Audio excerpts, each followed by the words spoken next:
Ya, alhamdulillah. Astagfirullah. Assalamualaikum warahmatullahi. Assalamualaikum warahmatullahi wabarakatuh. Alhamdulillahirabbil alamin. Assalatu wassalamu ala asyrafil anbiya'i wal mursalin wa ala ali sayyidina Muhammadin wa sahbihi ajmain. Amma ba'd. Alhamdulillah, segala puji bagi Allah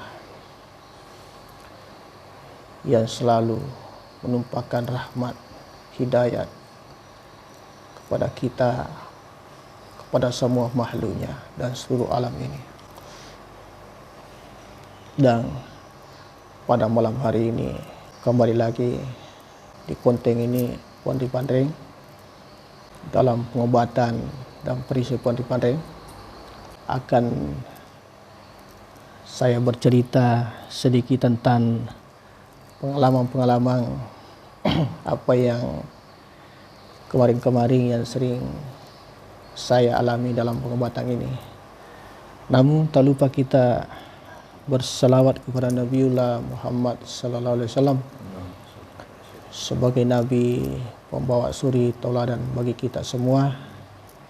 Mudah-mudahan kita bisa mencontohi apa-apa yang pernah dicontohkan Rasulullah, karena kita yakin bahwa dialah pembawa kebenaran sampai di akhirat.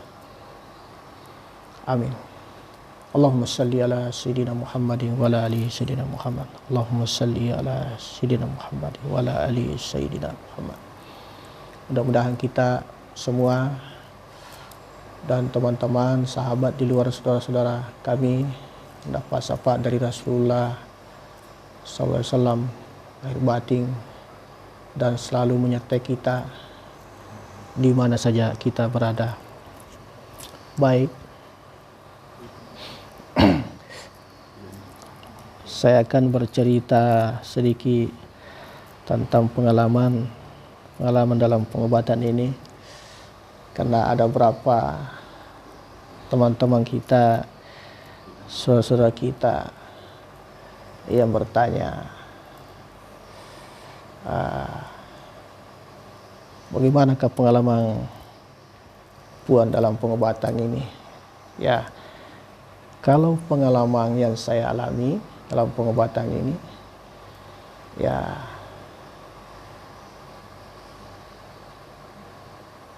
banyak yang saya dapatkan. Mudah-mudahan yang saya dapatkan itu dari Allah semua dan menjadi ilmu bagi kami. Jadi cerita-cerita daripada pasien yang datang kepada kami itu dari berbagai daerah atau di kawasan di sini, di kota Mamuju ini,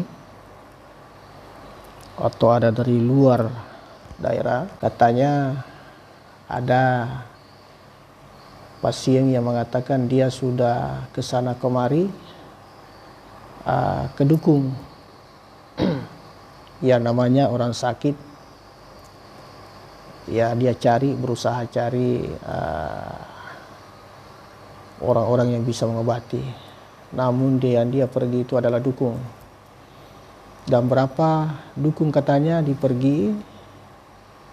datangi, namun hasil artinya minim.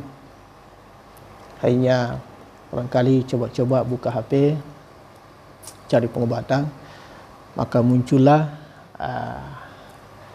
pengobatan dan perisai Puan Dipandring. Ya, seperti yang tercantum di nomor admin kami, yaitulah dihubungi, akhirnya bisa sampai ke tempat pengobatan ini. Sampai di sini mereka itu atau pasien itu bercerita. Diceritalah tadi apa yang pernah dialami. Ceritalah dia pergi ke dukun sana, ke sini, ke situ, namun minim hasilnya. Akhirnya sampai di sini. Maka saya akan sampaikan, kalau di sini Bu atau Pak, kenapa saya katakan Bu atau Pak? Karena ada laki-laki biasa diobati, ada juga perempuan. Di sini pengobatan di sini yang kami jalani di sini itu dengan izin Allah. Kami sarankan kepada calon pasien harus melalui, artinya syarat-syarat yang saya sampaikan. Apa syarat-syarat itu? Pertama, kita berwudu dulu, berwudu seperti biasa. Baru setelah berwudu kita duduk santai. Baru saya pahamkan. Apa yang saya pahamkan? Bahwa sesungguhnya yang jadi penyakit itu di badan hanya sumbernya dosa. Jadi dosa itulah yang ditempati jin atau setan atau iblis di badan. Akhirnya sakitlah badan.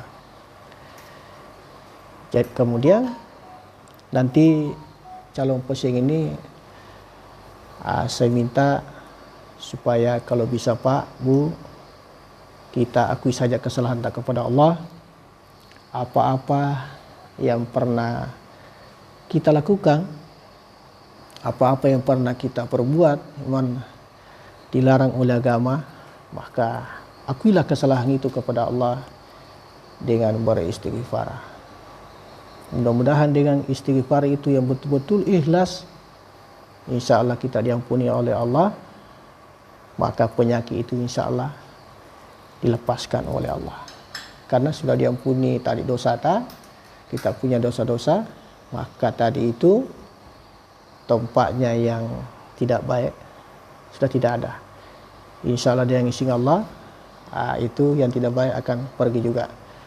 Walaupun nanti kalau diobati bapak atau ibu tadi ini, calon pasien nanti ini, itu dengan melalui penyebab tangan saya seperti itu. Apakah dicabu, apakah disedot, apakah itu kita pakaikan wadah, kita ambil dari badannya pasien itu baru kita masukkan di wadah. Kalau memang itu permintaannya dipakaikan wadah. Situ nanti wadah kita akan konfirmasi lebih lanjut. Setelah itu dari mana sumbernya, baru kita adakan namanya pemusnahan. Kita musnahkan itu jin-jin atau setan yang masuk di badang wadah tadi itu, dan insya Allah pasien ini dengan izin Allah mudah disembuhkan oleh Allah. Tapi dengan satu syarat, pasien ini tidak boleh lepas dari istighfar, disesali perbuatannya apa-apa yang pernah lakukan. Jadi kemudian tadi ini pasien-pasien yang disentuh langsung ini mungkin naik di meja pengobatan. Disitulah kita tuntun dia beristighfar, akui kesalahan. Karena di tubuh ini kan ada berapa titik-titik, itu biasa ditempati setan. Contoh saja, misalnya kita suka menceritakan keburukannya orang. Karena mulut ini selalu bercerita yang tidak baik, menceritakan keburukannya orang. Atau kita selalu berbicara yang tidak sopan, maka sesungguhnya dikatakanlah dosa mulut. Maka mulut ini insya Allah di sini ada setan. Jadi itulah contohnya.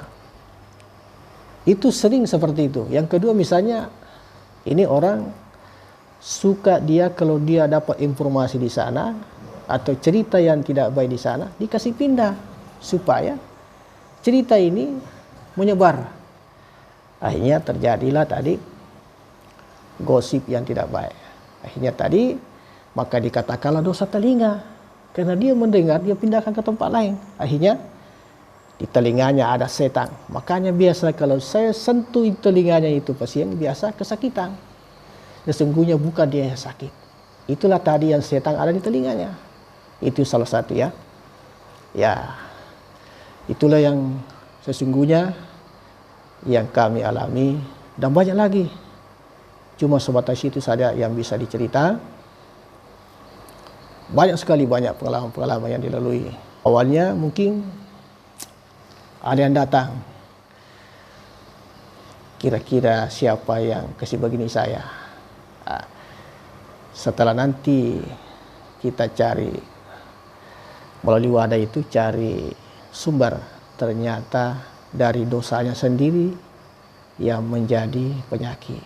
Jadi itulah tadi kembali bahwa pasien ini harus memperbanyak istighfar, astagfirullah, akui kesalahan kepada Allah. Insya Allah, Allah Maha Pengampun, diampuni dosa-dosa orang yang mengakui kesalahannya. Salah seperti itu. Dan kemudian bisa saja seperti ini, ada saudara-saudara kita yang mungkin tidak percaya, namanya gaib-gaib. Ya, bisa saja karena mungkin saudara kita itu dia tidak pernah dipahamkan, dia tidak pernah dia pelajari secara dalam, lebih ke dalam. Jadi bisa saja kalau ada orang tidak percaya, silahkan, itu haknya mereka. Tapi hanya di pengobatan yang saya jalani, yang jelas kalau memang non medis, saya yakin bahwa itu adalah jin atau setan, bisa saja iblis yang mengganggu tubuhnya tadi orang ini. Seperti itu. Jadi kebetulan di sebelah kanan saya ini dia juga pernah dia juga ahli bekam. Kira-kira apa yang dialami kalau kita bisa membekam? Dulu yang saya alami kejadian waktu pasien saya kerjakan, saya bekam. Nah, kebetulan itu pasien ada penyakit gangguan. Yang orang awam bilang budak guna. Budak guna. Kita bekam. Ini saya artinya belum terlalu paham. Mengenai penyakit guna-guna seperti itu. Saya kerjakan. Saya bekamlah kepalanya. Nah, entah apa yang terjadi, pada saat saya sedot kepalanya, kesadaran saya hilang. Oh, kita yang kesadaran, hilang kesadaran. Saya hilang kesadaran. Menurut ini pasien yang saya kerjakan, dia cerita sama saya bahwa pada saat saya sedot kepalanya, saya pingsan katanya. Saya pingsan katanya. Oh, seperti itu. Memang pada saat saya sedot adunya pun kepalanya kayak ada bayang hitam. Oh, ada bayang hitam tubuh saya. Di situ langsung hilang kesadaran saya. Hilang kesadaran.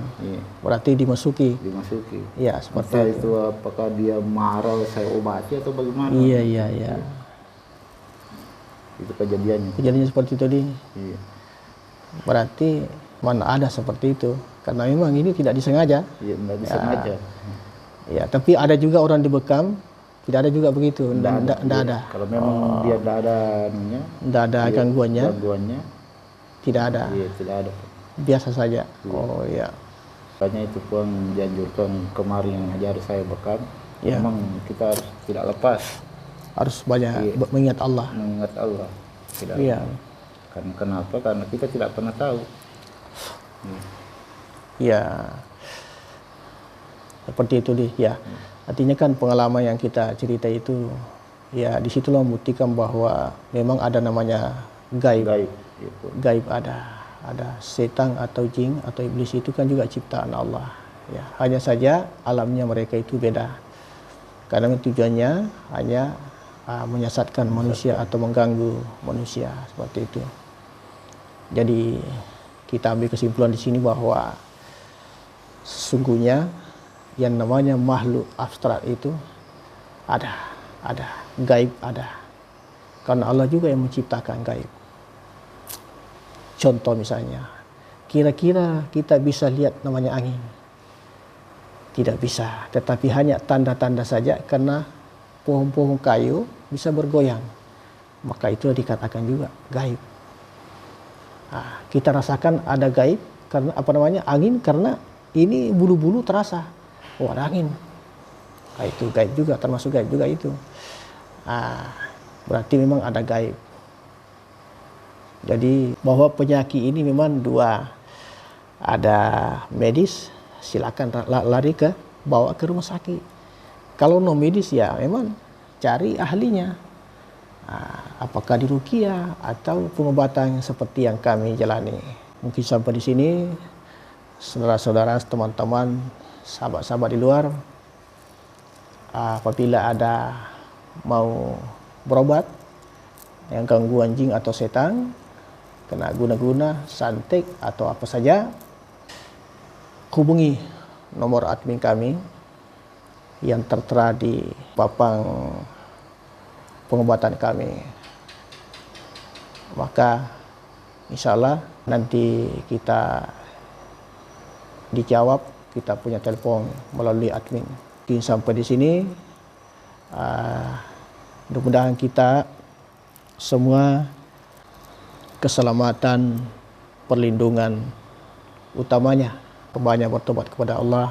Mudah-mudahan dosa-dosa kita ini diampuni oleh Allah, diangkat dosa-dosa kita supaya kita punya badan ini rileks. Sungguhnya yang berat di badan ini adalah dosa. Itulah yang bisa saya sampaikan. Mudah-mudahan ada manfaatnya bagi kami, dan terus nonton Pondok Panteng agar channel kami ini bisa berlanjut. Lebih dan kurangnya mohon maaf. Assalamualaikum warahmatullahi wabarakatuh. Sallu ala nabi.